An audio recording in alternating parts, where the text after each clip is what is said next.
questions, just keep them in your head, write them down, and just and be aware that if you do want to speak, we do have booms available, so just wait for them to come to you, and then you can ask a question to either side. Now, the proposition for today is this House proposes a legal regulated market for distribution of cannabis. It was cannabis, I think. Yes. It says cannabis. Yeah. This House proposes a legal regulated market for cannabis. Having said, Precisely. Peter Reynolds here is the chairman of CLEAR, which proposes the use of cannabis for certain purposes, and this is Peter Hitchens, who writes for the Mail on Sunday. You may have read some of his pieces. I know I have. Both are prolific speakers on any number of issues, and this should be a very interesting debate to hear both of their opinions. So I hope you all enjoy it. And I'm just going to explain to both candidates while I take my position as to the rules tonight, and so you are all aware as well. Okay? Okay, gentlemen, you'll both be given 10 minutes to speak at first. Peter Reynolds will be going first, and Peter Hitchens you'll be going second. I'm going to indicate your time remaining with a series of knocks. One knock will mean that you've got 1 minute left, and 2 knocks will mean that your time is up, and please finish your points. After which we'll be going to a floor debate, floor question time. We'll see how many hands get raised at the time. After that, you'll then be able to answer some questions, and then if we've got more questions to go through, we'll go to a further floor question time or floor debate, and then back to you, gentlemen, for a final summation. Again, everything will be given to you in a series of knocks. 1 minute remaining. 2 knocks for your time is up. Thank you very much, both of you, for attending. We really appreciate your attendance here. Okay, Peter Reynolds, if you would like to start, I really appreciate that. Good evening, everybody. This House proposes a legal regulated market for cannabis. Why? Because, very simply, it will be of great benefit to Britain, great benefit. And I will set out in very straightforward terms what the benefits of the policy would be. Now let's make no mistake to start with, and that is that cannabis affects every single person in this country. 30% of all adults will use it in their lifetime.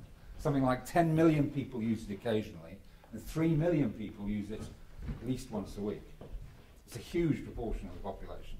And by conservative estimates based on official statistics, so they're likely to be underestimates, the cannabis market in Britain is worth at least £6 billion per annum.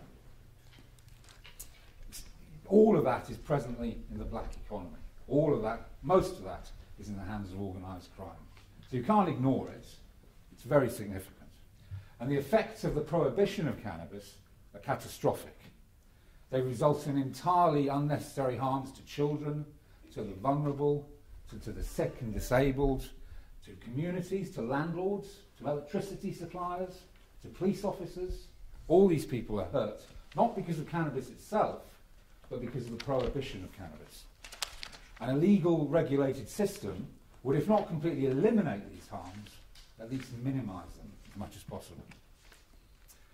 So as I said, that list of those people who are affected by the prohibition of cannabis wasn't exhaustive. There are many more affected by what is, when you think about it, a deeply immoral, corrupt and futile policy. Amongst those people are actually people who oppose the legal regulation of cannabis. Politicians like Charles Walker, Charles Cocaine for Kids Walker, we have to call him these days. He believes that cocaine is safer for children to use than cannabis. He said so in the House of Commons. Nadine Dorries, journalists, present company accepted, like Melanie Phillips, Simon Heffer, Kathy Gingell, and the rabid anti-cannabis campaigners like Mary Brett, Deborah Bell and David Rains. For these people, in their prejudice, or perhaps it's really fear, they stoop to the most dreadful depths. It robs them of their integrity. They exhibit prejudice and discrimination that if it was aimed at somebody who was black or gay or disabled, they'd find themselves up in court on a charge. Cannabis users are subject to the most disgusting abuse. I do predict with confidence that in years to come it will be as politically incorrect to assault somebody verbally for their cannabis use as it is now to attack somebody for being black, gay or disabled. So believe me, we are on the same path as the suffragettes, as the gay rights movement. We are on the path of freedom, truth, and justice. So my objective today is to win this debate, is to win the most votes. But with great respect to Peter, I'm confident of that. I was talking with somebody previously, they said good luck for the debate, and I said, well, to be honest, there's no arrogance in this, because my argument, it's not my argument, the argument is so strong, so powerful, that however poorly I put it across, it's undefeatable. So, I've actually set myself a higher objective. Simply to win this debate, I believe, is not an objective that I find challenging. There's nothing more valuable to any cause than a convert, a new convert, full of zeal, enthusiasm from the insight they've only just understood. So, ladies and gentlemen, my personal goal for this evening is to bring Mr. Hitchens on the side. God loves a sinner, and our arms are open wide to welcome you. I'm not expecting you to pop outside and share a little spliff with me afterwards, because this is the point. A legal, regulated market for cannabis will benefit everybody, whether or not they use cannabis, whether or not they're even interested in using cannabis. So why? I will give you 4 reasons. These are the four pillars of my argument. Number 1, cannabis is one of God's greatest gifts. We know for at least 5,000 years that mankind has used cannabis safely and effectively. And we can talk about clinical trials or tests or research or studies or whatever you want, but let me tell you, 5,000 years is a hell of a long time. And if there was some sort of problem with it, or they didn't do something that people regarded as beneficial, then I think the human species would have learned by now to put it aside. So I mean that is the greatest possible. Many of you must know. There's traces of cannabis found in most of the Egyptian tombs. 2,500 years ago, I think, is the 2,500 years BC rather, is the earliest archaeological find. That archaeological graduates here can probably give you more information if you need it. So cannabis is one of God's greatest gifts, and it should be freely available to all adults for medicinal purposes, as well as recreational, spiritual, creative, or whatever the words you want to put on it. So my second reason is the legal regulated market will massively reduce all the harms associated with cannabis. That's the harms I talked about earlier, the harms of prohibition, but there are harms of cannabis itself. It's a psychoactive substance. It would be stupid to pretend that there are not. Third reason, a legal regulated market will protect children and the vulnerable and those who choose to use cannabis and everybody else. And the fourth reason, and perhaps what I would hope in this day and age might be one of the most convincing reasons, is that we last month published a report from an independent organisation called the Independent Drug Monitoring Unit. Their biggest customer is the Crown Prosecution Service, so they're certainly not biased in our favour. We published a report by them which shows, based on official government statistics, that a legal tax and regulate system for cannabis could produce a net gain to the UK economy of up to £12 billion per annum. And that's 4 times the international aid budget. It's a colossal amount of money. And all that money at the moment is in the black economy. All that money at the moment is in the hands of organised crime. So let me go through a little more detail. Cannabis is one of God's greatest gifts. First reason, cannabis is one of God's greatest gifts. Why? We now know about something called the endocannabinoid system. This was only discovered in 1988 by an Israeli doctor called Dr. Raphael Mechoulam. Somebody else can probably pronounce it a lot better than I. He discovered the CB1 and CB2 receptors. He was the first person to synthesize THC, and I can't credit him with all his other discoveries, but he established the existence of the endocannabinoid system. We now know that the endocannabinoid system exists in mammals, reptiles, fish and birds. And we now know that the endocannabinoid system, cannabinoids, regulate our central nervous system. They regulate our gastrointestinal system. They regulate our immune system. They regulate our reproductive system. All these systems are regulated by cannabinoids. And extraordinarily, the only source of cannabinoids outside the body is the cannabis plant. So it's an extraordinary fact. I mean, this is why, I believe, it's not a question of belief, I think the evidence shows, this is why mankind has continued to use it for at least 5,000 years. It has a natural affinity with our body's chemistry. The two principal cannabinoids in the two active, most well-known cannabinoids in cannabis, THC and CBD, are directly matched by chemical equivalents in the body, endocannabinoids. THC is directly matched with a substance called anandamide, and CBD is directly matched with a substance called 2-AG. They're chemically identical. So this is why people claim that cannabis is almost a panacea in medicinal terms, because it affects all these different aspects of the body. Medicinal use, there are now hundreds, literally hundreds, of peer-reviewed scientific studies that prove the efficacy of cannabis in an astonishing number of conditions. For some people here, it has a completely transformational effect on their lives. And many people, even people on my side of the argument, if you like, are not aware of the dramatic effect that it can have. It can turn someone from not being able to lead a reasonable and productive life to the point where they can. I need to hurry up. Second point, legal regulated system will minimise all harms. We'll have a legal system for cannabis farming, so there won't be people taking over rented properties and stealing electricity. The main harm, of course, that people are concerned about with cannabis is health. And the main issue on health that people are concerned about is psychosis. Let me give you the facts about the risks of psychosis in cannabis. And this isn't a cherry-picked study. In fact, it's exactly the opposite. It's exactly the opposite. It's if you like, an average of all published studies on the subject. The reference is Hickman et al., includes Professor Glyn Lewis and Dr. Stanley Zammit from Bristol and Cardiff. And they demonstrated that if cannabis does cause psychosis, and there's no proof that it does at all, there's no evidence, no convincing evidence of causality, if it does, then the risk is at worst 0.013%, and is more like 0.003%. So in other words, in order to prevent one incidence of psychosis, you'd have to stop at least 7,500 people ever smoking cannabis in their lives. And it's probably more like at least 30,000 people. Now that's in proportion to almost any other substance you care to mention, even foodstuffs, means that the risk is very small. The risk exists, but the risk is very small. Third important point was that the regulated market will protect children. There is no doubt that if cannabis is harmful to anyone, it's in the developing brain. The developing brain exhibits a property called plasticity, whereby it's very easily modified and changed by what happens to it. Not just necessarily substances that you take in, but by life experiences. And until the brain has stopped developing and the plasticity is settled, anything that you do can be damaging. So cannabis needs to be kept out of the hands of children.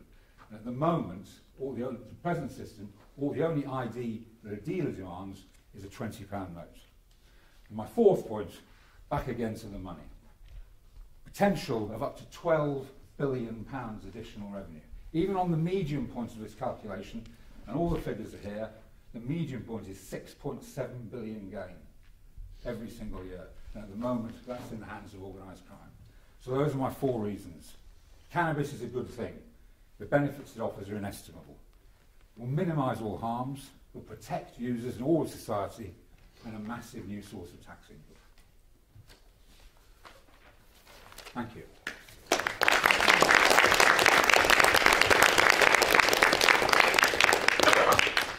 Thank you, Mr. Reynolds, for your excellent speech. The opposition now, Peter Hitchens, if you'd like to stand up and make your point, we'd be very welcome to it. Thank you. Good evening. Peter Hitchens, columnist of the Mail on Sunday, all-round bad person, spokesman for every evil cause on the planet, and this evening spokesman against cannabis, that sainted, wonderful, God-given benefit to mankind. Yeah. Now, I don't actually... you really are going to have to recognise sarcasm when you see it if you're going to survive very long in university. Before I begin, I just would like to conduct a small opinion poll. You are, of course, allowed to take the Fifth Amendment, which doesn't apply here, but quite frankly, since there is no law against cannabis possession or consumption in this country, there isn't any real serious worry. How many people in this room have actually taken cannabis in any form in the past 6 months? Yeah. Right. Now, the next question is, how many of you reckon you have totally open minds on the subject? Great. You're going to have to prove it. So, you didn't laugh at that. I wonder why not. Now, because the question of psychosis was raised by Mr. Reynolds, I'm going to interrupt myself by quoting from the beginning from the Royal College of Psychiatrists, who say there is growing evidence that people with serious mental illness, including depression and psychosis, are more likely to use cannabis or have used it for long periods of time. Regular use of the drug has appeared to double the risk of developing a psychotic episode or long-term schizophrenia. In the case of schizophrenia, 3 major studies followed large numbers of people over several years and showed that those people who use cannabis have a higher than average risk of developing schizophrenia. If you start smoking it before the age of 15, you are 4 times more likely to develop a psychotic disorder by the time you are 26. The studies found no evidence of self-medication, and it seemed that the more cannabis someone used, the more likely they were to develop symptoms. If you'd like to make a point of information, I'll happily listen to it, but just for the moment, I'd like to continue with my point. Quoting Professor Sir Robin Murray, one of the leading experts on mental illness in this country, who treats in the Maudsley Hospital in South London a very large number of victims of cannabis, and who says the only good longitudinal data on the incidence of schizophrenia in the United Kingdom comes from South London, where the incidence doubled between 1964 and 1999. There are probably several factors contributing to this, but abuse of drugs is likely to be one. Sir Robin has made absolutely clear statements that he believes that cannabis is connected with the development of mental illness. I don't think that we can be precise about this because of the nature of mental illness itself and imprecise science. But I think that we can at least include in the debate the realization that there is a problem here, and that any substance which has that danger attached to it surely needs to be treated with rather more caution than Mr. Reynolds has applied. Now, the battle against conventional wisdom and against fashion as a substitute for thought is probably the most important one that any free man has to fight, and it is largely the purpose of the institution which you are now at. And I think you should be aware of the fact that although what I am saying here is unfashionable, it doesn't necessarily make it wrong. Now, the national debate on this subject is, for the most part, ignorant and repetitive. We are told by magnificent and exalted persons such as Sir Simon Jenkins, former editor of The Times, which favours cannabis legalisation, that there is a war on drugs, which there isn't. In the very unlikely event of the police taking any action against anybody here for being in possession of cannabis, the most likely resolution of it, as recommended by the Association of Chief Police Officers of England and Wales, is something called a cannabis warning, which entails no criminal record and has absolutely no consequences for the person to whom it is given. That is the absolute maximum disposal of cannabis possession in this country, particularly for first offences. There's no point shaking your head. It's demonstrably so. And there is no serious law against possession of cannabis in this country, and there has not been since 1973, when Lord Hailsham, that well-known Bolshevik revolutionary, as Lord Chancellor, stood up and told magistrates to stop sending people to prison for cannabis possession. You're overlooking growing cannabis there quite drastically. I think that needs to be brought up.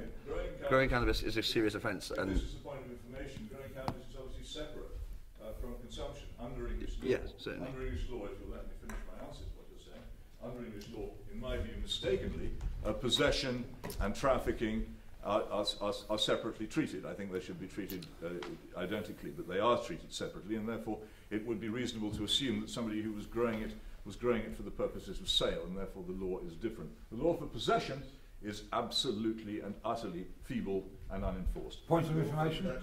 Oh, all right then. Yes. In 2010, yes, there were 24,666 people sentenced for possession of cannabis, and 346 of them received immediate custody. Yes, well, I think you'll find that in those cases there were other matters actually applying. But the vast majority of people, and there were far more than that, who were actually arrested for cannabis possession, themselves a tiny minority of the number the police could have arrested if they'd chosen to do so, were dealt with by, as I say, cannabis warnings. You will not find that any of those were first offences. You will not find that any of those were unconnected with any other crime. You know as well as I do what the position is. Right. So the wording of the motion, if not the wording of Mr. Reynolds' speech, reflects a common understanding by both sides that there is no such thing as prohibition of cannabis in this country. So there is, of course, a part of this proposition that any reasonable person must accept as well. If a drug is to be legal at all, then it obviously must be regulated. Drugs are, by their nature, risky things. If I have a bad headache and I want to buy the combination of paracetamol and codeine that I find most effective against it, then the purchase must be personally approved by a pharmacist. Further up the scale, a GP or a hospital consultant must agree on prescriptions of more potent medicines. They will want to be sure that the dose is measured, that there are clear instructions for use, which I understand, and that I know its limits. And by taking on that responsibility, the law and the state accept that the drug involved, despite its risks, is desirable. This is a major decision. When they get this wrong, as in my opinion they have certainly done in the past, and the drug thalidomide or Distaval is a particular example of this, and may well be doing at present, they have seriously failed the rest of us. So regulation is not a neutral administrative act, but a moral act, and one involving implicit approval. Now, a parallel might be the argument about whether prostitution should be licensed and regulated in licensed premises or remain illegal. There are arguments for such regulation. They are quite powerful. I don't myself accept them, but they come up against the question, can the state and the law officially approve of prostitution? And I think as soon as many people, especially those of you who count yourself feminists here, examine that, you can see that the idea of a legalized prostitution is an outrage against the principles of sexual equality. And many, even if you reject the deeper moral arguments which I would have against it, it's very difficult for the state to regulate things, even if practically, or in purely Thatcherite liberal economic terms, it'll make a profit, as Mr. Reynolds keeps stressing. That it's very difficult to make a decision if you're making laws on the basis of nothing but money or convenience. Now, you would have noticed also that pharmacists don't sell gin or cigarettes. And while, so far as I know, French hospitals still offer wine to newly delivered mothers, the National Health Service does not dispense anything stronger than tea and toast on these occasions. And why is this? It's for the same reason that the state and the law don't recognize or regulate prostitution. Underneath the law lies morality. And in this case, the morality of this country, which many of you will not like, and indeed will quite possibly despise, is that of Protestant Christianity, which is the basis of our laws and customs. If you wish to change the nature of the country and say that it should no longer be that, then you're welcome to say so. But don't disguise this as an act of regulation of a drug. Now, I would like here to quote from something written by Malcolm Muggeridge, somebody who was once famous, when he was engaging in this debate very many years ago, when it was at much the same stage as it is now. He said, remarking that drug legalization supporters were nowadays respected citizens, as they are, clergymen, purported scientific investigators, and other ostensibly informed and enlightened persons, he wrote, "When I hear or read their apologies for hashish, I recall the Zafaran Palace, which was then the seat of Cairo University, and the stupefied faces and inert minds of so many of the students there, the dreadful instances of the destructive effect of this drug on bodies and minds which any resident in the Middle East was bound to encounter. I know of no better exemplification of the death wish at the heart of our way of life than this determination to bring about the legalization of hashish so that it may ravage the West as it has the Middle and Far East."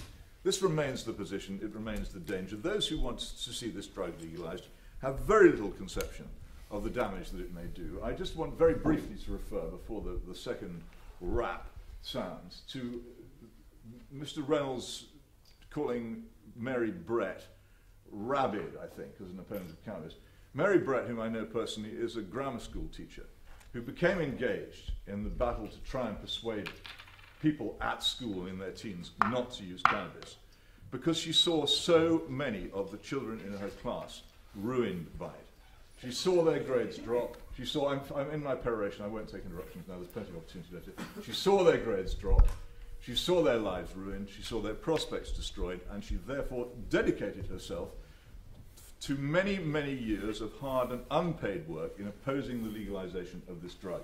Do you think she did that because it was a nice, God-given, pleasant medicine that anybody can take without damage, or because she observed something which might be of some use to you? I have to finish. Can I just ask what age her students were, sorry? So we're actually coming Yes, to you that can. now. They were grammar school students between the ages of 11 and 18. They were. Okay, thank you. We're coming to this in a minute. Thank you very much for your points. Can I try and keep interrupting to a minimum? Thank you very much.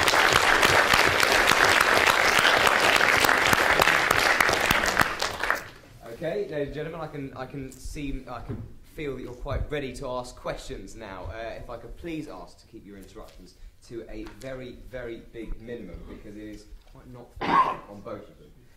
We're now coming to the part where we're going to get to ask both sides questions. If you do have points, please raise your hand. What I'm going to do first, I'm going to say, are there any points for the proposition? Peter Reynolds.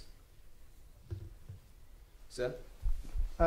Sorry, you spoke very length in your speech about the reasons why you think cannabis should be legalised. I was just curious if you could flesh out slightly more the method through which the regulated market would work, because I mean, you spoke about it being prescribed by GPs. Would it also be available for purchase? If so, what regulations and so on? We published last month, and it's available on the CLEAR website, what we call a clear plan for the regulation of cannabis in Britain. Two fundamental ways to look at it, I suppose. First of all, medicinal use, which we would see being regulated, which we would see being used through the same process as any other medicine, regulated and distributed through pharmacies. It can be implemented immediately, because the Dutch government, as an authorised producer and supplier of medicinal cannabis, Bedrocan, will already export all over Europe. And it could very easily, I mean, they export more Italy, I believe, is their largest customer, but they could very easily tomorrow start providing cannabis to patients in this country. Secondly, for the wider population, for recreational use or whatever you want to call it, what the plan proposes is a cannabis inspectorate. This in itself will produce something in excess of 2,000 jobs, and it would involve issuing licenses to people for home cultivation. We suggest that the regulation of that will be based on light output rather than number of plants. It's based on quite extensive consultation with people who know about these things.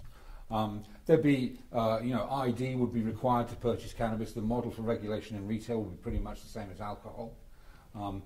Again, as I said earlier, I'm not suggesting this would eliminate all the harms of cannabis. I'm not suggesting it would eliminate all children getting hold of it. But it would make the situation a damn sight better than it is at the moment. And it would mean that if people did find... Because there are people who are vulnerable to cannabis.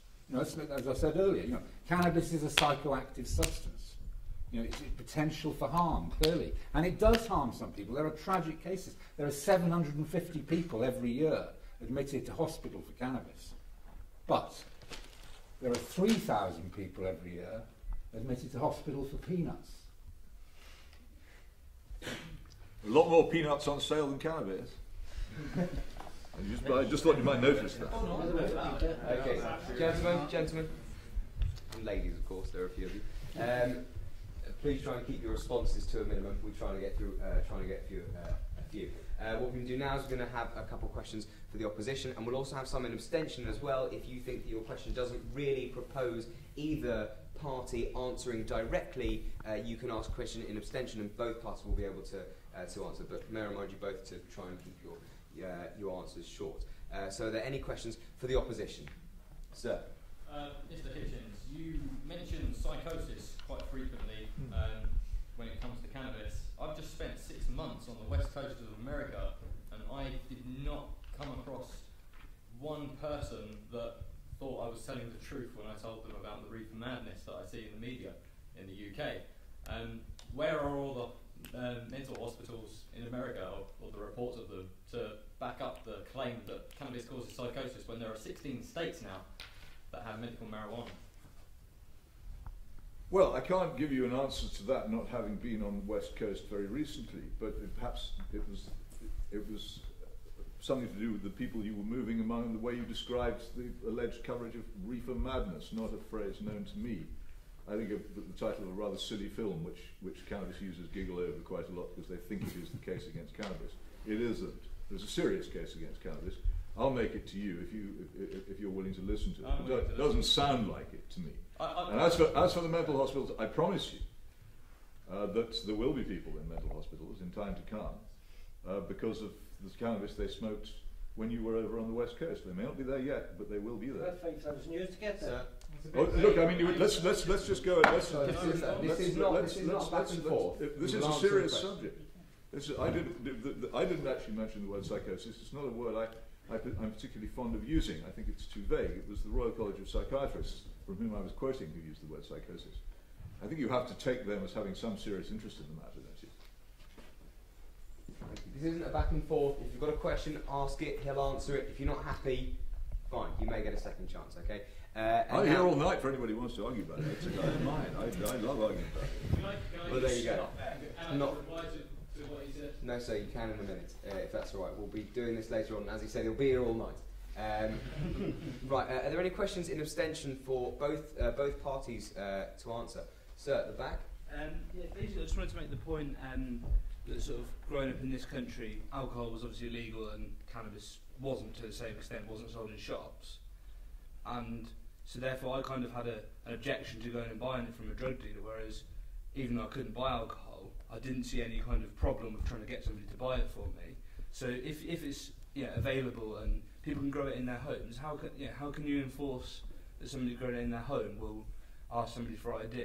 And because there's already a culture of dealers and sort of petty criminals involved with it, whereas there isn't to the same extent with illegally brewing alcohol, how are you going to crack down on that? Because that's already there and it has been for decades. I think that's a very good point.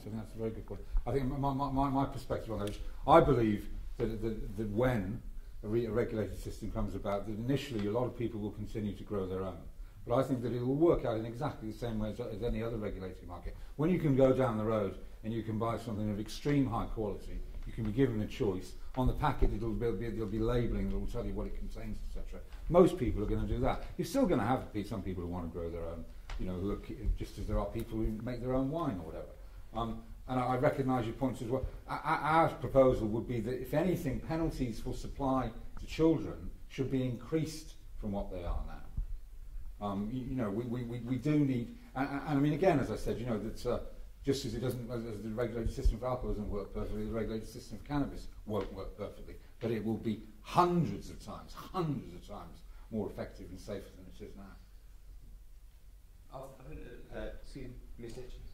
Yes, I was recently in Boston, in Lincolnshire, where there's a very large community of immigrants from Eastern Europe. And what there also is, despite the fact that alcohol is legal, is a very large illegal alcohol operation. Also in this country, the Treasury will tell you anytime you ask them, and Her Majesty's Revenue and Customs, that there are very large numbers of smuggled cigarettes in this country, although they are legal. And the idea that making something legal and regulated stops criminals entering the market is, I'm afraid, proven to be false in practice. The other point that somebody made earlier on about Mary Brett's pupils at her grammar school, how they've been smoking dope when they were between 11 and 18. In fact, 12 is quite a normal age for people to start smoking dope in this country now. And people saying, well, they shouldn't be able to get hold of it, as if it were regulated, they would be stopped. Well, does anybody here seriously believe that underage persons are unable to get hold of alcohol or cigarettes in this country? You only need to go a very short distance from here and you'll find people necking litre bottles of vodka in the park who are well under alcohol purchasing age. I don't believe for a moment that regulation would prevent any kind of trafficking of cannabis or indeed other drugs to children. It's fatuous to claim that it is. Thank you both. And now we're going to continue with more questions for the proposition. Are there any more questions, sir? I've been reading your propaganda leaflet, and in it you claim the war on drugs is responsible for more death, destruction and despair than any other war. I'm hoping you can clarify what you mean by that, because surely you cannot quite literally mean that the war on drugs has caused more death and despair than the past. I believe so. If you look at the impact the drugs have in every society, I mean, we can talk about several different examples. I mean, the most obvious example that springs to mind is what's going on in Latin America. You know, the fact that because of the demand in the States, the battles that are taking place between the cartels in Mexico, what is it? Something like an average of 15,000 people are being murdered every year, have been for the last 4 or 5 years. You know, on top of that, I mean, you know, when the Misuse of Drugs Act was introduced in this country in 1971, and there was an end to, I mean, we're talking about dangerous drugs now, if you like, because cannabis is not a dangerous drug.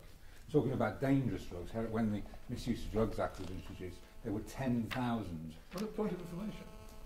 You say it's not a dangerous drug. You said a few minutes ago 750 people a year were admitted to hospital from taking it. That surely does make it kind of dangerous. Well, there were 3,000 people admitted for peanuts. Yeah, forget about the peanuts. We're not arguing about whether peanuts are dangerous or not here. We're arguing about whether cannabis is dangerous. You can't say well, that 700 people were hospitalised. 750 people were hospitalised for taking it, and then say it's not dangerous and be the same person. Well, it's a relative term. Oh, peanuts right, okay, are 4 times more dangerous than cannabis. It's a relative term.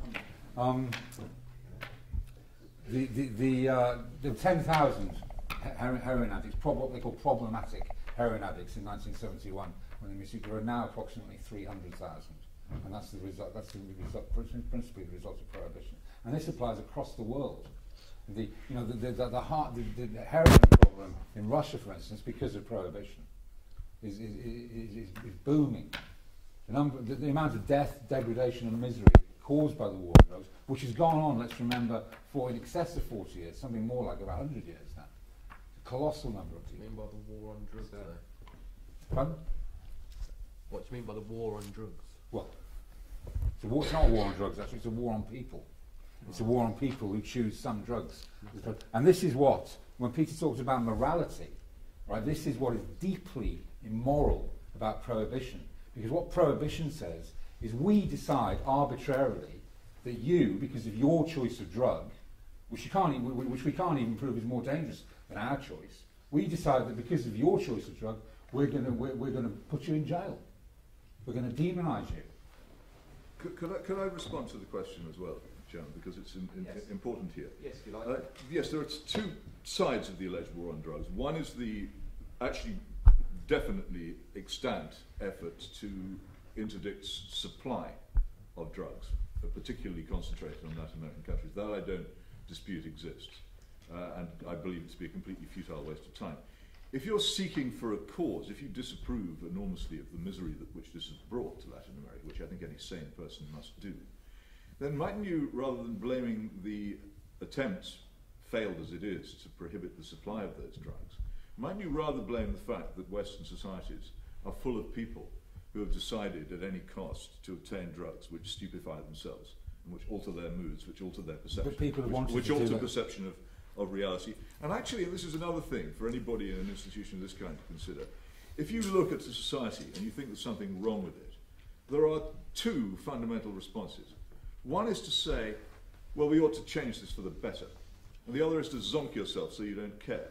And it seems to me that the morally preferable one is to change it so that it's better, rather than to zonk yourself so you don't care. And the whole takeover of Western culture by the desire to take drugs, legal or illegal, on a large scale since the 1960s, has actually diverted huge numbers of people from being discontented, and rightly discontented, about the circumstances in which they live, in which other people live, and sent them onto the pursuit of semi-consciousness and worthless pleasure. And if you want a moral argument, that's what this is really about.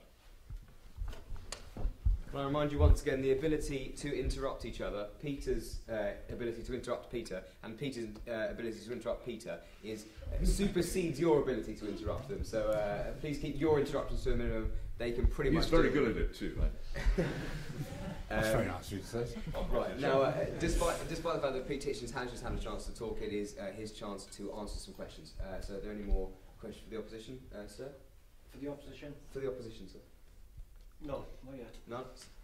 Yes, sir, for the opposition? I was wondering if you'd consider the possibility that the ostensible relationship between cannabis use and psychosis is more correlative than causative. That maybe the kind of person who is at a higher risk of developing a psychosis is the kind of person who's more likely to use drugs in the first place rather than cannabis directly causing psychosis?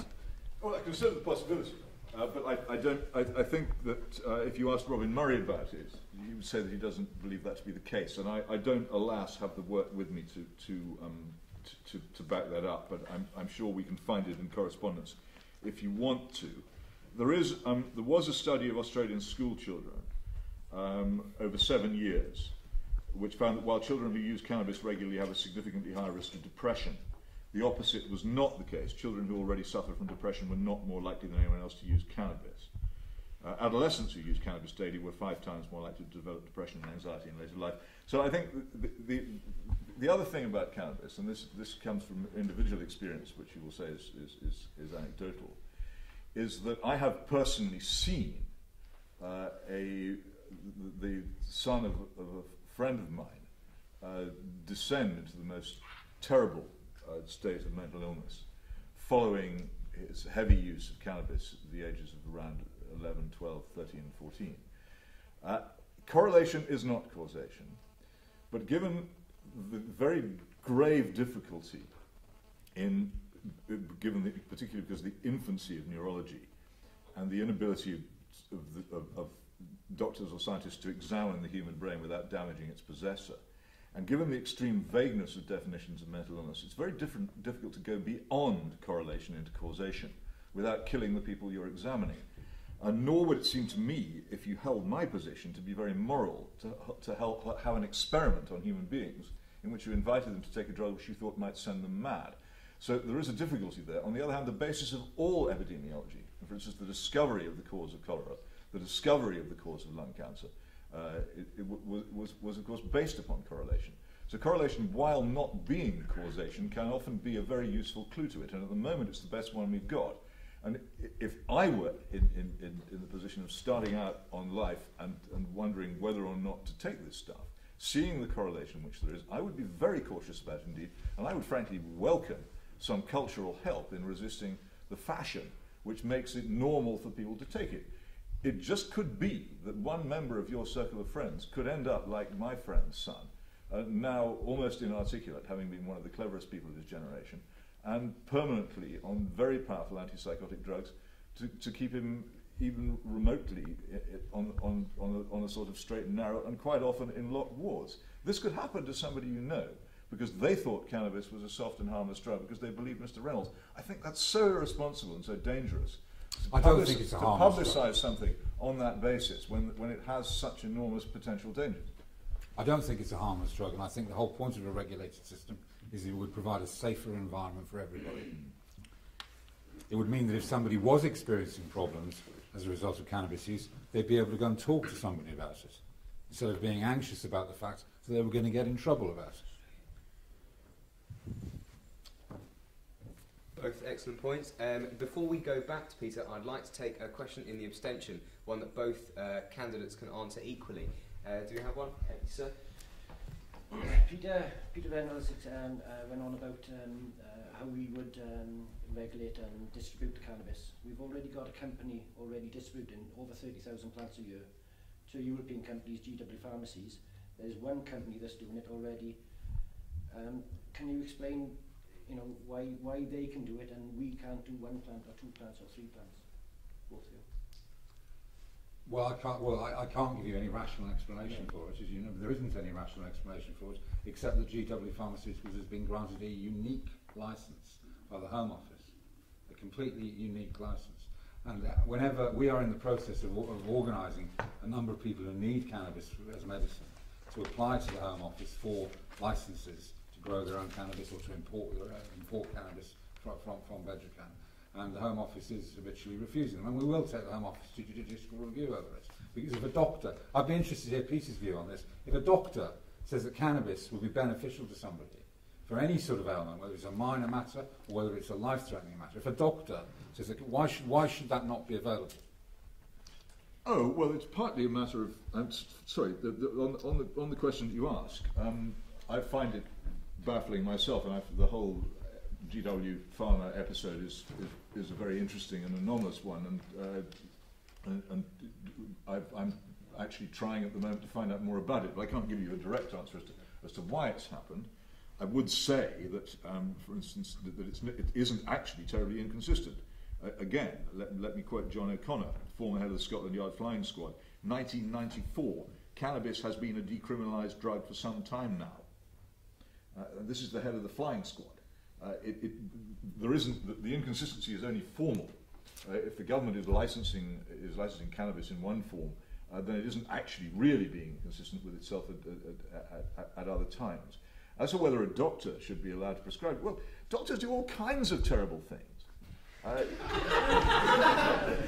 If any of you have ever been misprescribed by something by a doctor, you'll know what a disaster that can be. But during my short life, doctors have changed their minds about large numbers of things. It's not all that long since doctors were jamming chisels up people's noses and giving them prefrontal lobotomies because they thought it was good for them. The stated medical treatment for a burn in all the manuals until about 10 years ago was to put grease on it, which is the worst possible thing you can do with it. Aspirin is now discovered, although a good painkiller, to rip the stomach lining of people. So you think a politician... Every single drug... As for antidepressants, I think the argument about their efficacy and dangers has only just begun. Absolutely. So the fact that doctors prescribe something doesn't necessarily make it good. Almost any drug, if it has any power to do any good at all, has side effects. Absolutely. And it has to be measured against those side effects to see if it's safe to prescribe. And in my view, in the case of cannabis, there simply isn't that amount of safety available. Nor, to be honest, is there enough evidence of its medical efficacy to make it worthwhile proposing. Well, with respect, Peter, that's the most unsustainable thing you've said all night. Because there's a colossal amount of evidence. I can sustain it, but let's move on to something else, and I'll sustain it later, unless you want me to sustain it now. Guys.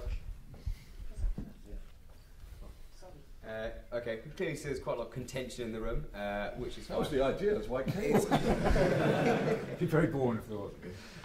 So what we're going to do now is we're going to do one more back and forth. We'll have questions for the proposition. We'll have an abstention. We'll have a question for the opposition. Then we'll take a few points from the floor, a few general points. It can be an idea. It can be a point to either side. It must be brief, and then we're going to go to our summations for both sides. Okay. We're going to try, but we'll make quite a few points so that we can actually keep things going a bit. So, who are we on? Proposition. Are there any questions for the proposition? Sir? Not waiting all day.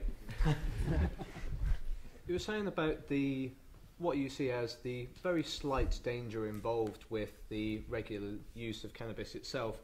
Surely that can be somewhat attributed to the fact that its very illegality.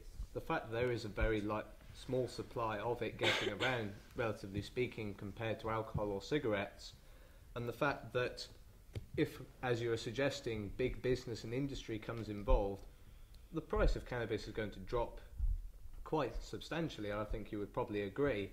And you're still saying that with this feasibly huge increase, the amount of cannabis that people have access to, that the actual risks would not become quite significantly more apparent than they are in the slight dose already taken. Well, I think that I don't accept the idea that there would be a great deal more cannabis. I think that the availability of cannabis would be much more regulated, and in a sense for many people would be much more difficult than it is now. I mean, again, I think the comparison with the US and with the 16 states in the US where there is now a medical marijuana system, and where in many of them possession of marijuana for any purpose is effectively decriminalised. I mean, in California now, apart from the medical marijuana rules, you can possess up to an ounce of cannabis with, I believe the penalty is less than a parking ticket. Okay? And I mean, if you just look at the simple facts of what's happened there, wherever these regulated systems apply, consumption of cannabis goes down. The concomitant of what you're saying is that the forbidden fruit factor is, I believe, a large factor in this. The lowest consumption of cannabis by children in Europe is, guess where? In Holland. It's not seen, forbidden fruit is a big part of cannabis's appeal. May I respond to that? Thank you. It's very difficult, it seems to me, and I would have thought you would agree with this, it's very difficult to measure the level of use of an illegal drug. Yes, of course. Reliable figures seem to me to be rather hard to come by. But on the question of whether availability makes something more used, when I was at university in the 1970s, much of Britain resembled a large and well-ordered cemetery. The pubs closed firmly for most of the day. You couldn't buy alcohol in most shops. You certainly couldn't buy it in supermarkets. You had to buy it ad-off licenses, which again were open only at specified times and shut most of the time. And do you know what? In the 1970s, people drank a lot less than they do now because it was harder to get. And I really do think that it is absurd to imagine that if cannabis were easier to get, there wouldn't be more of it and people wouldn't we're use not it saying more. it would be easier to get. And as it happens, I favour the old alcohol licensing laws before the subject of what do you think about alcohol and tobacco. I think I'm very much in favour of the current laws, which are trying to stamp out tobacco use. And I think there should be much tighter laws on the licensing of alcohol sale.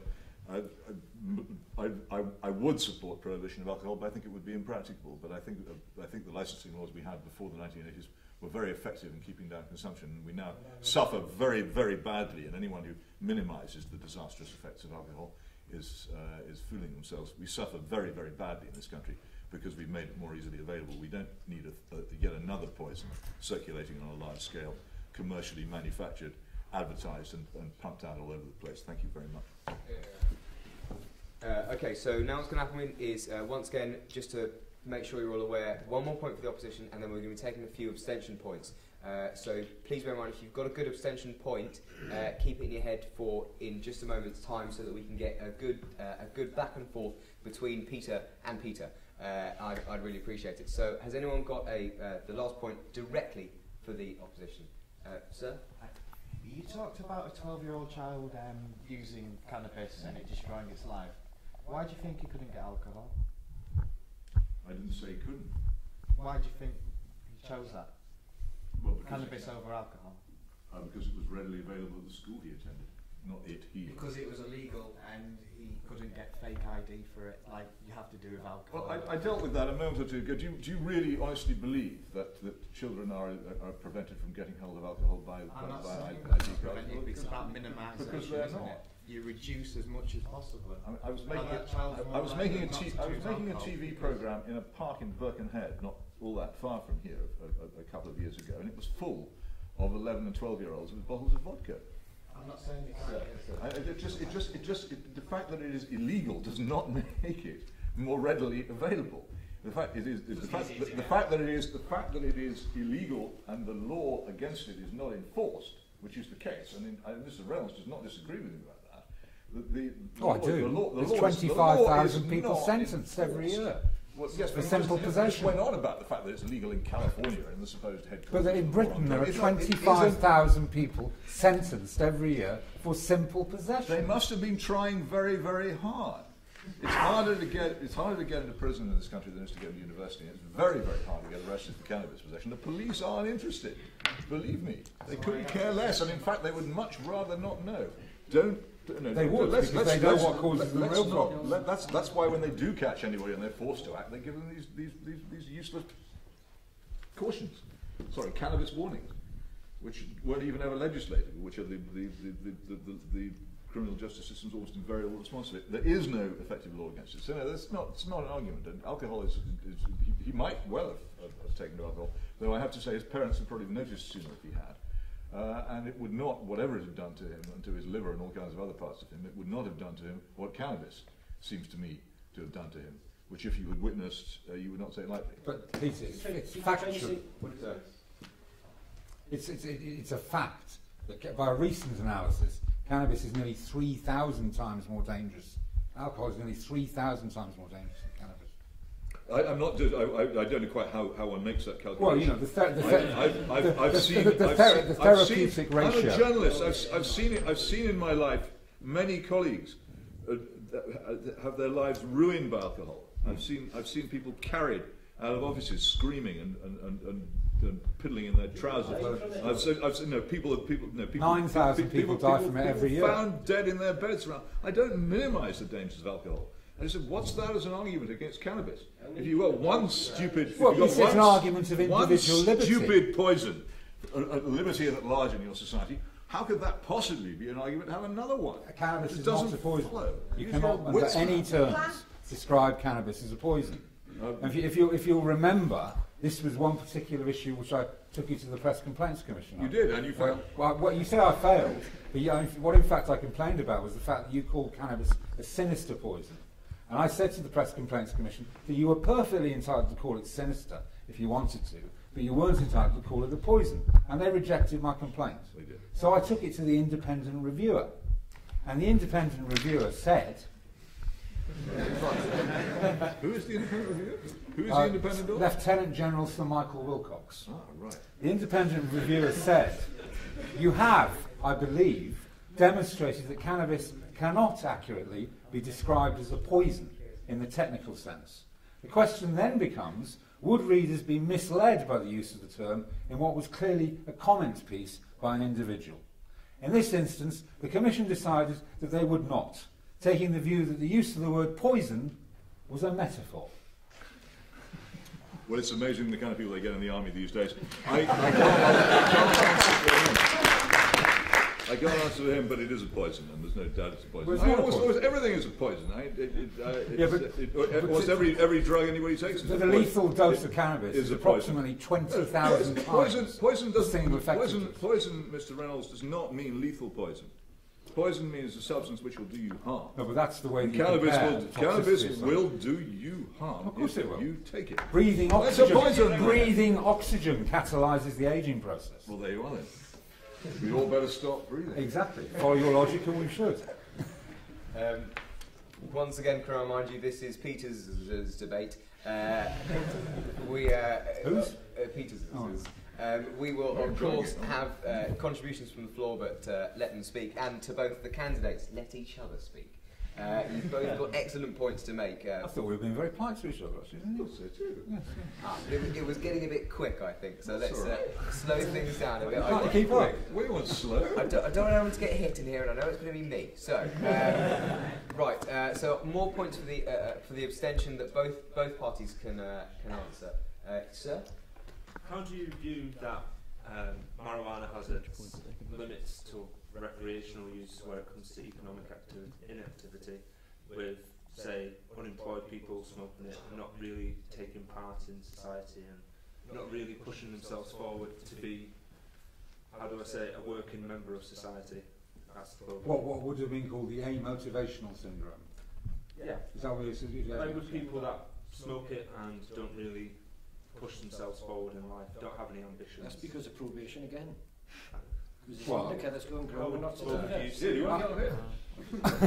I think there are people like that in the world, and for some people cannabis might affect them that way, and for some people eating too much oxtail soup might affect them that way.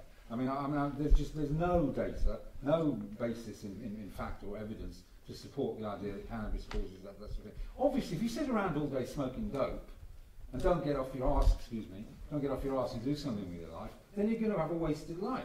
And that applies whether you smoke cannabis, whether you don't smoke cannabis, whether you eat it, whether you smoke crack, whatever you do. There's no direct relationship between the two. Well, we don't know. I don't think. If anybody's done any work on cannabis and motivation, I haven't seen it. So well, it's certainly true that if school children smoke a lot of cannabis, their educational performance deteriorates. I think that is. But it's self-evident. Any teacher will say that. Self-evident. Whether the work's been done, I don't know. I think it's safe to say it's quite likely. The most irritating pro-cannabis person I know is a columnist on an unpopular newspaper who always says when challenged, "Well, I smoked cannabis at university and I got a first from Oxford." Well, maybe she did, but possibly it would have been a better one if she hadn't. I don't think that cannabis universally has the same effect on everybody. No, but it seems to me that if you're unmotivated, it'll make you more so.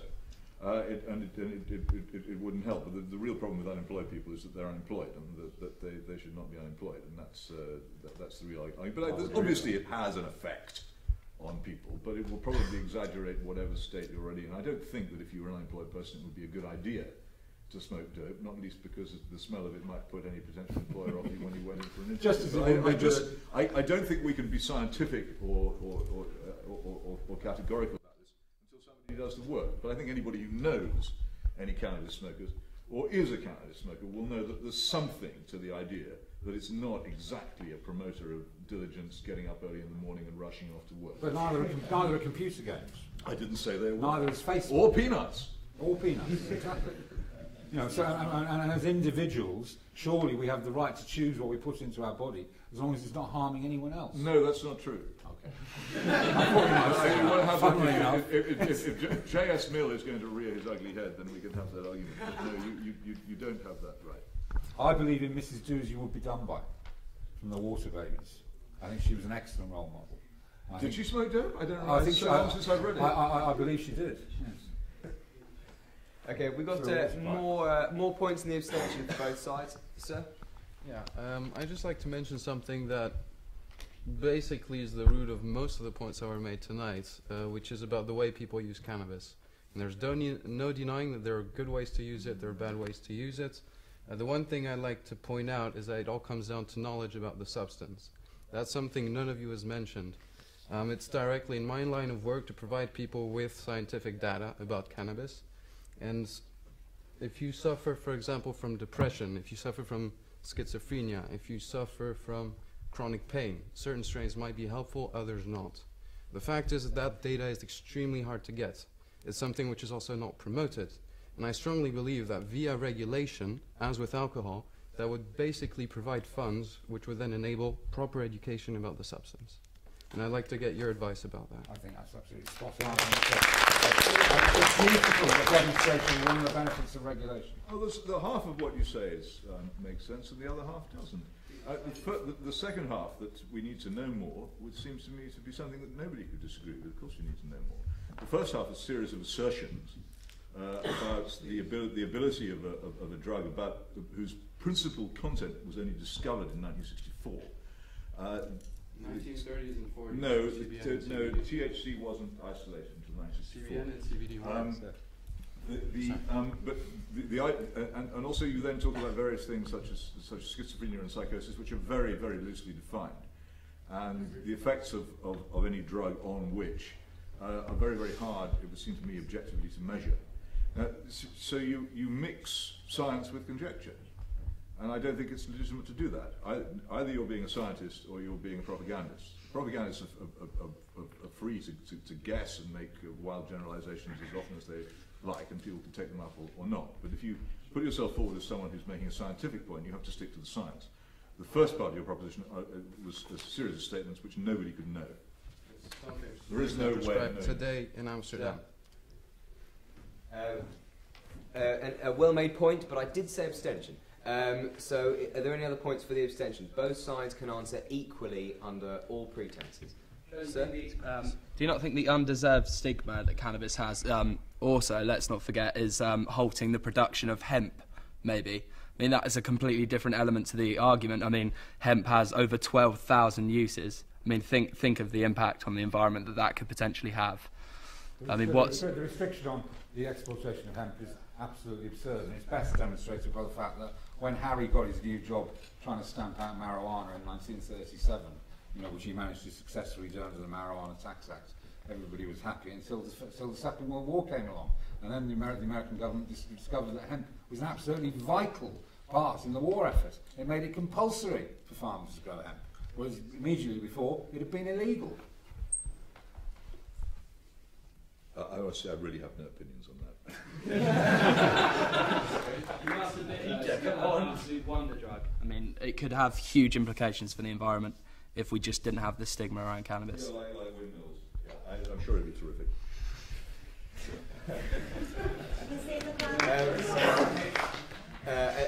An excellent point on abstention, despite the fact that not everyone could answer it with equal opinion. Either way, can we any more points in the abstention, sir? Yeah. Regarding what seems to be a key point of your argument, specifically the medicinal purposes of cannabis itself, surely the statement can be brought probably to either side. There's your opinions on it.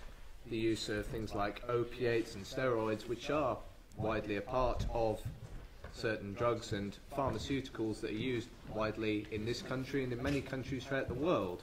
I'd just like to get your opinions on both how cannabis relates to specifically as... Well, I mean, the remarkable thing about cannabis is that, I mean, whereas things like opiates and cocaine, if you like, I mean, have very narrow therapeutic uses, very narrow range of uses. Cannabis, for the reasons that I explained earlier, what we now understand about the endocannabinoid system and the way the different cannabinoids work, has applications across a vast range of conditions, whether it be pain, whether it be mood, whether it be appetite, whether it be, I mean, one of them, MS is the most well-known example of how cannabis helps, and it's popularly understood, I think, by many people that it alleviates some of the symptoms of MS. Okay, but what is not well known is that cannabinoids are fundamentally involved in the production of a chemical whose name I cannot remember, but is directly implicated in the repairing of the myelin sheath. And it's the destruction of the myelin sheath is what multiple sclerosis is. Similarly, cannabis has an absolutely remarkable effect on Crohn's disease, which is a terrible disease of the gut, basically, autoimmune disease, about causing ulceration within the gut. People who suffer from Crohn's disease for 20 years, there are anecdotes, but there are many tales, suffer from it, who've been bleeding from the back passage for 20 years, start using cannabis, and stop within a matter of weeks. It has an extraordinary range of benefits across many, many conditions. I love this stuff. It's the most brilliant piece of propaganda ever invented. And I can give you the origin of it. It's an interview with Mr. Keith Stroop, who was then the head of the National Organisation for Marijuana... Reform of the Marijuana Laws. Is it Reform of Marijuana? National Organisation you probably for know Reform him. February the 6th, 1979, interviewed in the Emory University magazine, the Emory Wheel. They asked him, how is normal utilising the issue of marijuana treatment of chemotherapy patients? Keith Stroop, we're trying to get marijuana reclassified medically. And if we do that, we'll do it in at least 20 states this year for chemotherapy patients, we'll be using the issue as a red herring to give marijuana a good name. That's our way of getting to them. Keith Stroop denies this. He denies it, but alas, I knew you were going to say that. Well, he does deny. So I have his denial here, and I can show you, because you can have one of my many copies of the original, in which his denial is shown to be false. Thank you. What he says is, I might well have said that the medical use issue was a red herring because it diverts attention away from the larger issue. I think you'll see that that's not what he says. In fact, it's not the case at all.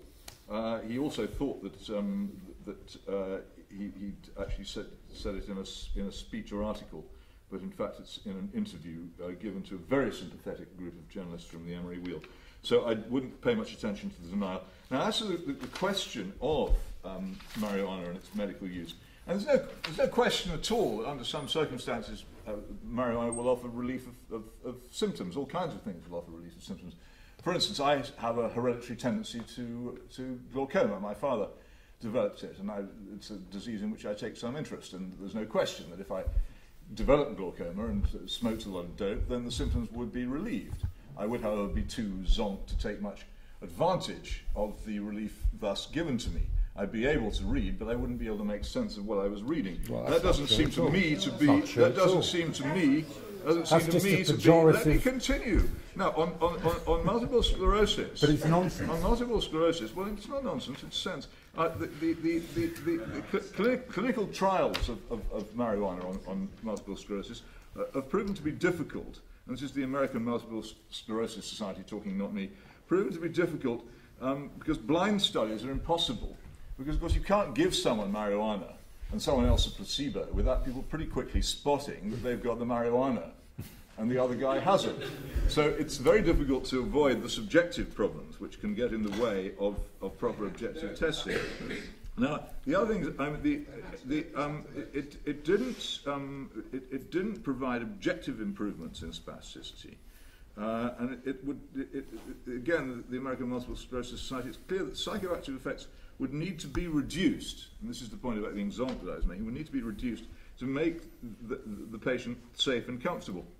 There were subjective improvements, and that's in spasticity and pain, but no objective improvements in tremor or bladder symptoms. The improvements stated subjectively by the patients could not be confirmed objectively by physicians. Now, there was also a case when 25 multiple sclerosis sufferers who had used street cannabis were compared with 25 who had not.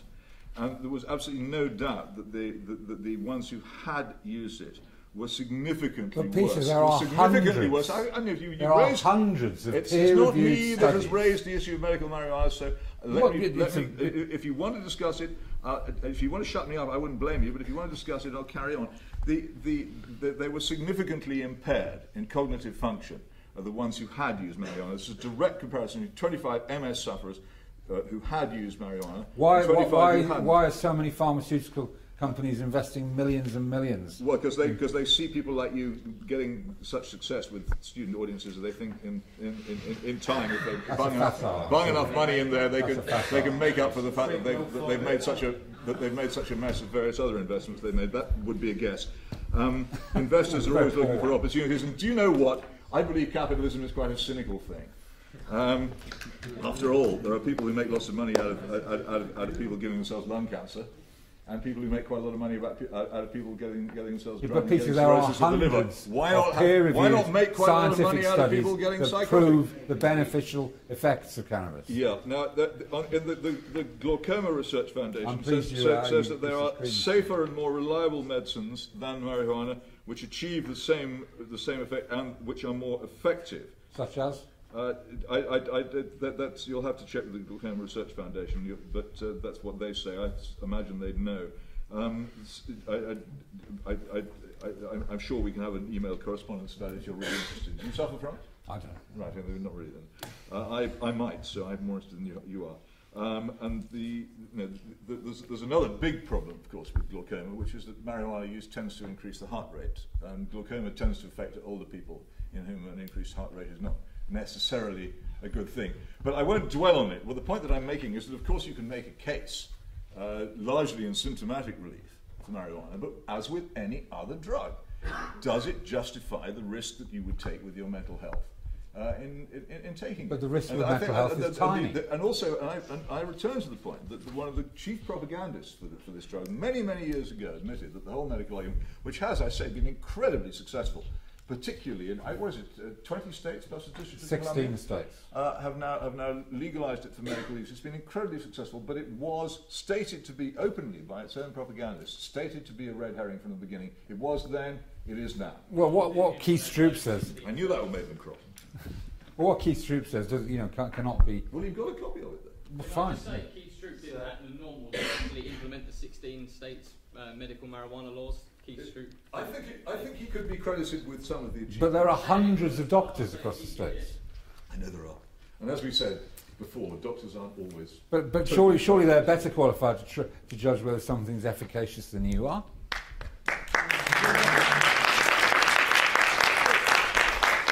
I wouldn't disagree with that, no, but we're not talking about me. Almost all the caveats which I've entered in this debate have not been my own statements conjured from my own original research. They've been quotations from bodies such as the American MS Society and the Royal College of Psychiatrists, who are doctors, as I understand it, and indeed the Glaucoma Society are people who actually know. So are you dismissing them, or do they know more? No, I'm not dismissing them at all. Or do you know more than them? I'm not saying I know more If we're than having an argument about whether I know more or less than doctors, let's have an argument about whether you know more than the people I'm not claiming that. I'm presenting evidence. Expert opinion disagrees on this, and it disagrees in a way which ought to give pause for thought to anybody who's thinking of taking any of this stuff into his brain.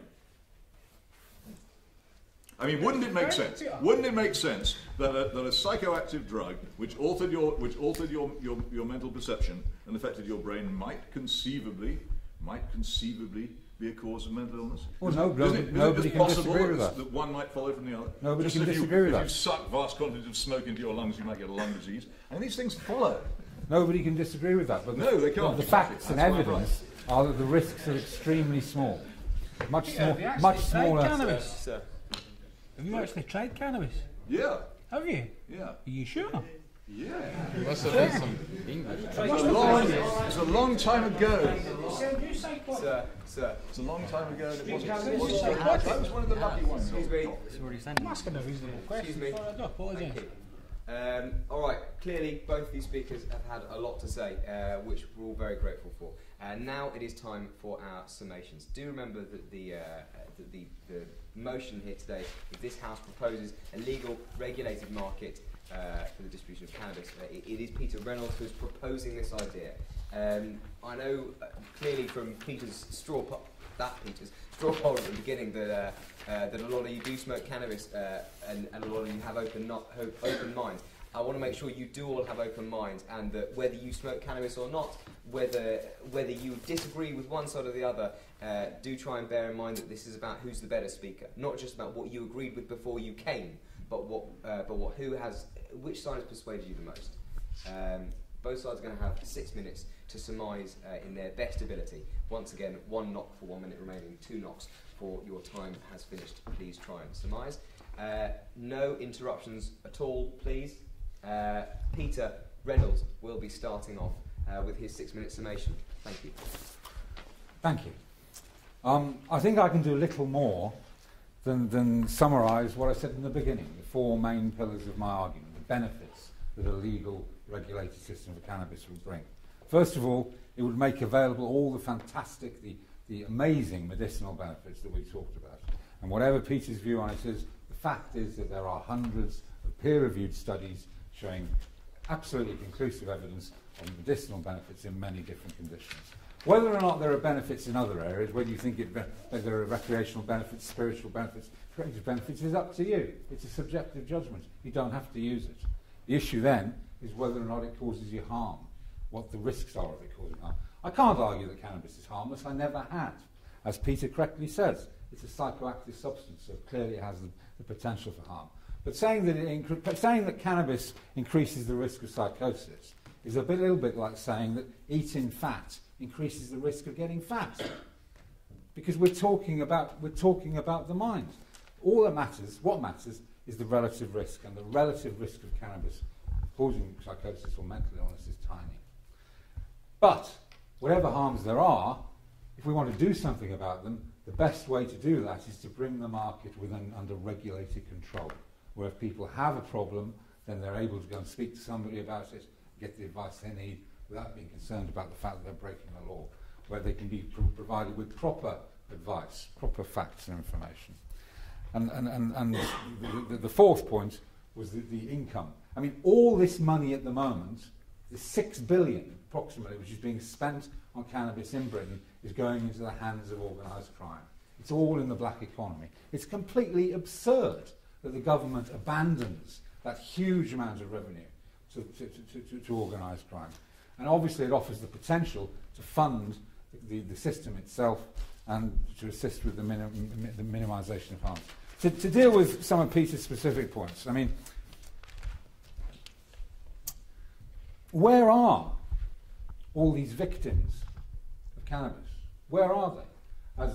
As Greg mentioned, 16 states in California. Since 1996, since the Compassionate Use Act of 1996 in California, millions of Californian citizens in all citizens of 16 states have been using cannabis, and using cannabis in stronger and stronger forms. Some concentrates, Greg will tell you from his own experience, some concentrates have THC contents in excess of 50%. And the fact is that there is no evidence of any increased mental illness or psychosis or schizophrenia or however you want to define it in these states. No evidence of it at all. You know, there's a massive increase in cannabis use in the 60s. Where are all the victims of this now? Where are they? One of the most important studies, some of you may know of, was the Keel study in 2009. It's one of the biggest studies that's ever been done on this subject because it had 600,000 subjects. And the conclusion from the Keel study was that despite a massive increase in cannabis use, the rate and the prevalence of schizophrenia and psychosis is either stable or declining. So it becomes simply a question of what's the risk? And the risk with cannabis is tiny. That's not to say I'm not pushing it aside and saying it doesn't need to be taken care of. I'm saying a regulated system makes a better job of that. You know, the benefits of cannabis are enormous. The risks of cannabis are small. We can make the most of the benefits and minimise the risks through a regulated system. Thank you.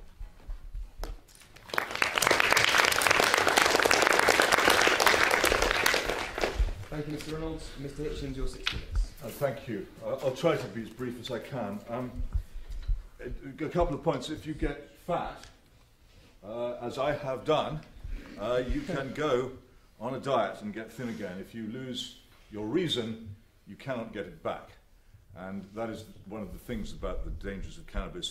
What it does to you is irreversible if it does it to you, and nobody who uses it knows if it will be them or somebody else or a friend of theirs. There is no way of knowing. It could be you. And if it is, that's it. No way back. On the question of advice, I have to say that there are all kinds of websites and government-funded organisations which seem to me to be very happy to give people advice on how to take drugs allegedly safely. And I don't think there's any lack of that available. What there is extraordinarily in short supply is anybody saying, don't do that. We value you too highly to think that it would be safe for you to do that, and to try and stop people from taking this immense risk. Not a small risk, an immense risk, because, as I say, if it does happen to you, it is devastating. It is irreversible. It is the end of your happy life. That is the level of risk. And to minimise that and to say that it's small, and then to maximise the alleged benefits, which are, as I say, extremely open to dispute, seems to me simply to be wrong. On the question of organised crime, well, I don't really care about whether £6 billion goes into the hands of organised crime or organised business as such. It doesn't seem to me to make much difference. But if a product is being sold which is immoral and wrong, and which is likely to damage severely those who use it, then it would seem to me to be better left in the hands of organised crime. And if Mr. Reynolds wants to join me in a campaign for a proper prosecution, an effective criminal justice system against the possession and use of cannabis, I will very much welcome his support. If you wish to reduce its use, that is the way in which to proceed. Now, if he really cared, then he would. Now, he then says, in complete defiance of facts which I've adduced about evidence of whether cannabis does in fact promote medical illness, the longitudinal study of South London, which is cited by Robin Murray, shows clearly that in the period 1964 to 1999, the level of schizophrenia in South London greatly increased. What was going on in that period? I'll tell you what was going on in that period: the 60s revolution and the enormous spread of cannabis use in our society. You may find another correlation if you like. I don't know. I know that in the years between Richard Dole's original discovery of the lung cancer link with tobacco and now, huge amounts of effort were devoted by the tobacco industry and by smokers to pretending that there was nothing wrong with cigarettes and that cancer was caused by air pollution. That is now forgotten, but it was so. The same sort of dismal excuses and claims of health benefits, exactly the same, were made by the tobacco industry and its victims as are made now by the cannabis industry and its victims. Bear that in mind when you think. As for the Keel study was based on the General Practitioner Database. The General Practitioner Database covers 95% of the population of this country. Who are the 5% who are not in it? Well, they are the people living in multi-occupation. They are the people who don't have jobs. They are the people who don't have settled lives. They are the people in doorways who are the victims of cannabis. And the other thing about measures of schizophrenia, the American Psychiatric Association's DSM, which defines mental illness, some years ago defined schizophrenia very differently from before. And as a result, what happened? Diagnosis of schizophrenia reduced. It wasn't because the disease changed. It was because the definition changed. This happened to be round about the same time that cannabis use was increasing. So again, these things are questionable and need to be questioned as arguments for saying that we should be complacent about this, that there is nothing to worry about. I hope that none of you will have the personal experience that so many people known to me have had of seeing what can happen to somebody who thinks that cannabis is safe and soft and sweet and nice and ought to be legal. I hope that you won't have that experience. I've had it for you, and I can tell you, all this is a lie. It is a poison. You should reject this motion.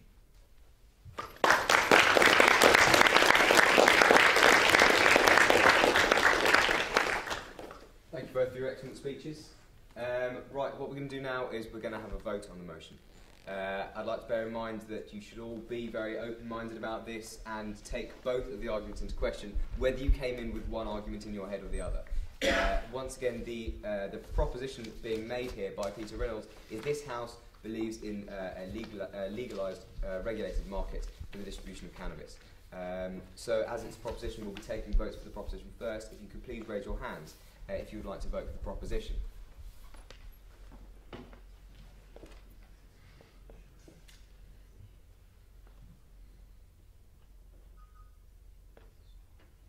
Okay, thank you. And can we see hands for the opposition?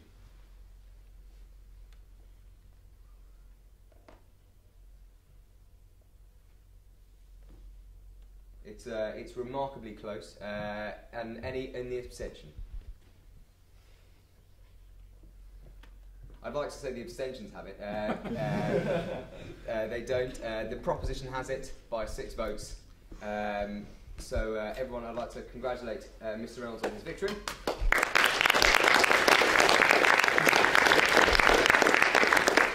And not to sound too much like have I got news for you, but commiserations to Mr. Hitchens.